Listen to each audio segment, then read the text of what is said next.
ADG CID पारस नाथ मुंगेर पहुंचे, जहां उन्होंने डीआईजी कार्यालय के सभागार में डीआईजी, एसपी, एसडीपीओ, इंस्पेक्टर सहित जिले के सभी थानों के थानाध्यक्षों के साथ बैठक कर लंबित अपराध और कांडों की समीक्षा की और लंबित कांडों के निष्पादन में तेजी लाने का निर्देश दिया। वहीं नए कानून के तहत थानों में फिजिकल के बदले डिजिटल का अधिक से अधिक प्रयोग करने पर बल दिया। एडीजी ने कहा कि सरकार द्वारा सभी थानों में मोबाइल लैपटॉप की खरीद के लिए 192 करोड़ आवंटित किया गया है। सभी थानों को पुनर्तः डिजिटलाइजेशन करने के लिए 5 साल की समय सीमा निर्धारित की गई है। उनका प्रयास है कि निर्धारित समय सीमा से पहले सभी थाना पूरी तरह डिजिटलाइजेशन हो जाए। इससे जहां गवाह अपने बयान से मुकर नहीं पाएंगे, वहीं पुलिस पदाधिकारी भी अपराधी घटना में दर्ज साक्ष्य में किसी तरह की छेड़छाड़ नहीं कर पाएंगे। उन्होंने कहा कि नए कानून में डिजिटल साक्ष्य को प्रमाणित करने के लिए अलग से गवाह जरूरी नहीं है। समीक्षा बैठक के बाद एडीजी ने एसपी को सभी थानों में 1 घंटा का कंप्यूटर ट्रेनिंग पुलिस कर्मियों के लिए प्रतिदिन चलने का निर्देश दिया, ताकि सभी थाना के पुलिस पदाधिकारी को डिजिटाइजेशन में किसी तरह की परेशानी नहीं हो। देखिए पूरी रिपोर्ट।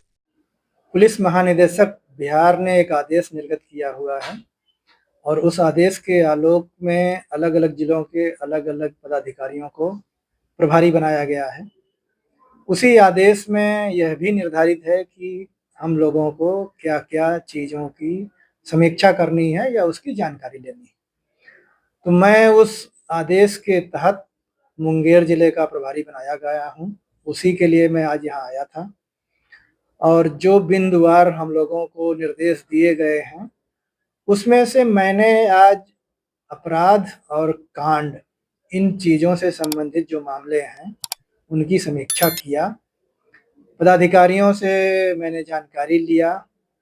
जो आंकड़े संधारित हैं पुलिस अधीक्षक के कार्यालय में, उसके बारे में मैंने कुछ प्रश्न भी पूछे और हम लोगों ने कुछ इस तरह का अब निर्देश भी दिया है कि भविष्य में कार्रवाई हमारी थोड़ी-सी फिजिकल के बदले में डिजिटल के रूप में चेंज हो, जिसमें लैपटॉप का प्रयोग, मोबाइल का प्रयोग, कंप्यूटर का प्रयोग, इस पर जोर दिया गया। सर, इन्वेस्टिगेशन में डिजिटल पावर को इस्तेमाल करने जा रही है सरकार। देखिए, ऐसा है कि जो नया कानून पिछले साल जुलाई से लागू हुआ है, उसमें 7 वर्ष या उससे अधिक की सज़ा वाले जो अपराध हैं, उनमें धीरे-धीरे डिजिटल चीज़ों को बल दिया जा रहा है। 5 वर्षों की समय सीमा दी गई है, उस 5 वर्षों की समय सीमा में चीज़ों को ले जाना है। उसमें चाहे फॉरेंसिक का मामला हो, चाहे इन्वेस्टिगेशन का मामला हो।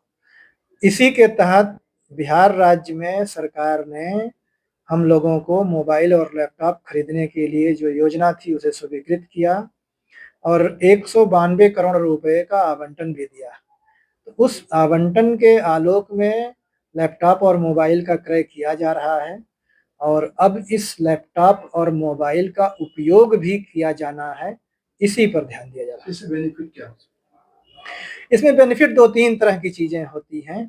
कानून में जैसे बात हम लोग करते हैं, तो एक जो व्यक्ति की बात होती है, उसके स्टेटमेंट भविष्य में बदलते रहते हैं। लोग तरह-तरह की चीज़ें करते हैं, कोई झूठ बोलता है, कोई बदल जाता है किसी कारण से, चाहे भय हो, चाहे लालच हो, चाहे कोई और कारण हो। लेकिन जब डिजिटल में आप एक बार अपना स्टेटमेंट दीजिएगा और वो स्टेटमेंट रिकॉर्ड हो करके सेव हो जाएगा, तो फिर वो आप बदल नहीं सकेंगे। तो एक पार्ट ये है। दूसरा चीज़ ये है कि इसमें छेड़छाड़ होने की संभावना नहीं है, इसलिए कि ये हम लोगों के किसी के कंट्रोल में नहीं है। केंद्र सरकार की जो एजेंसी है, वो कंट्रोल करके रख रही है, क्लाउड में रखा जा रहा है।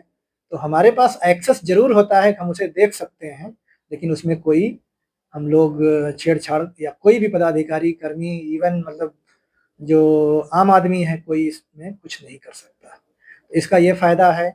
दूसरा, जो नए कानून बने हुए हैं, उस नए कानून में डिजिटल साक्ष्य को प्रमाणित करने के लिए अलग से आदमी की गवाही की ज़रूरत नहीं है।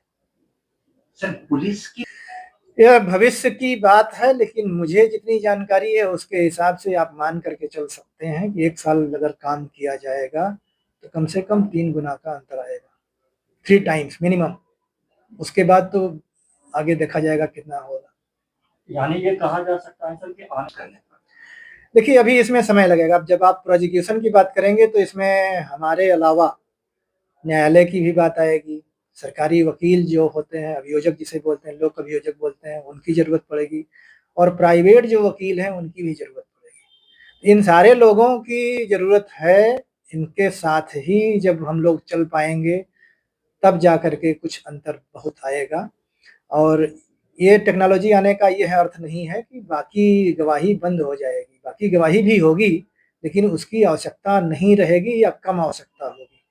तो थोड़ा भविष्य में अभियोजन और इम्प्रूव करने की संभावना है। Thank you sir. आप देख रहे हैं RN न्यूज़। कृपया चैनल को लाइक और सब्सक्राइब करना ना भूलें।